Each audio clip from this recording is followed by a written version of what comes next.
Assalamualaikum warahmatullahi wabarakatuh. Perkenalkan, nama saya Desna Azahra, NIM 8040180114. Saya dari kelas 02 PSP. Di sini saya akan menjelaskan COVID pada mata kuliah Tata Kelola Sistem Informasi. Yang pertama adalah pengertian dari COVID. COVID merupakan audit sistem informasi dan dasar pengendalian yang dibuat oleh Informasi System Audit dan Control Association dan IT Governance Institute pada tahun 1992. Sedangkan pengertian COVID Framework adalah standar kontrol yang umum terhadap teknologi informasi dengan memberikan kerangka kerja dan kontrol terhadap teknologi informasi yang dapat diterima dan diterapkan secara internasional. Selanjutnya yaitu sejarah dari COVID. COVID pertama kali diterbitkan pada tahun 1996, kemudian edisi kedua COVID diterbitkan pada tahun 1998. Pada tahun 2000, edisi COVID ketiga diterbitkan dan pada tahun 2005 edisi 4.0 diterbitkan.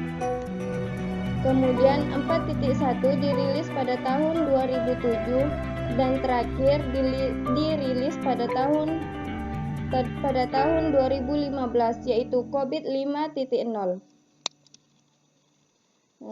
Komponen COVID berdasarkan IT Conference Institute pada tahun 2012, framework COVID disusun dengan karakteristik yang berfokus pada bisnis. Adapun komponen COVID adalah sebagai berikut. Yang pertama adalah planning organizing, yaitu perencanaan dan organisasi, yaitu mencakup strategi, taktik, dan identifikasi kontribusi terbaik TI demi mencapai tujuan organisasi. Yang kedua adalah acquire and implementasi, yaitu pengadaan dan implementasi. Untuk merealisasikan strategi TI, perlu dilakukan pengidentifikasian, pengembangan, dan perolehan solusi.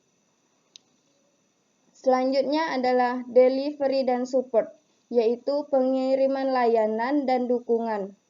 Domain ini fokus terhadap penyampaian jasa yang sesungguhnya yang diperlukan, termasuk penyediaan layanan, manajemen keamanan, dan konstitusinya, jasa dukungan kepada user manajemen, dan fasilitas operasi.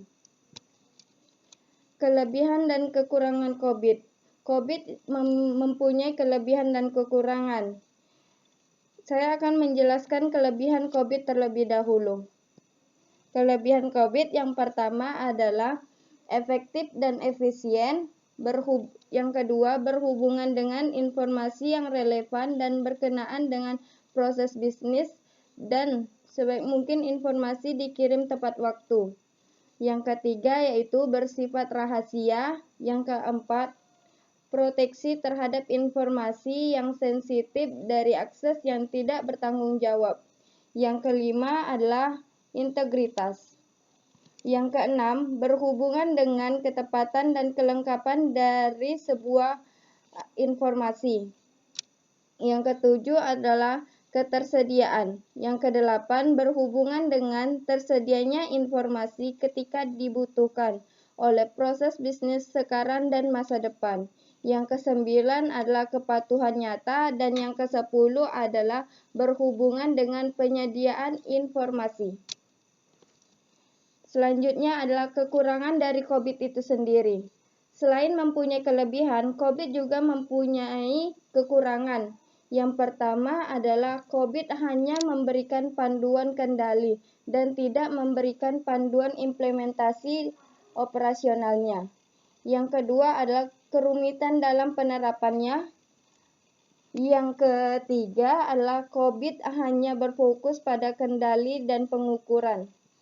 Yang terakhir yaitu COVID kurang dalam memberikan panduan keamanan, namun memberikan wawasan umum atas proses TI pada organisasi daripada ITIL misalnya. Selanjutnya, manfaat COBIT. COBIT mempunyai dua manfaat, yaitu mengelola informasi dengan kualitas yang tinggi untuk mendukung keputusan bisnis. Yang kedua adalah mencapai tujuan yang strategis dan manfaat bisnisnya melalui pemakaian teknologi informasi secara efektif dan inovatif. Selanjutnya saya akan menjelaskan tentang prinsip COBIT untuk perusahaan. COBIT mempunyai prinsip untuk perusahaan, yaitu yang pertama, meeting stakeholder needs, yaitu berguna untuk pendefinisian prioritas untuk implementasi, perbaikan, dan jaminan. Yang kedua itu covering enterprise end-to-end, yaitu bermanfaat untuk mengintegritaskan tata kelola teknologi informasi perusahaan ke dalam tata kelola perusahaan itu sendiri.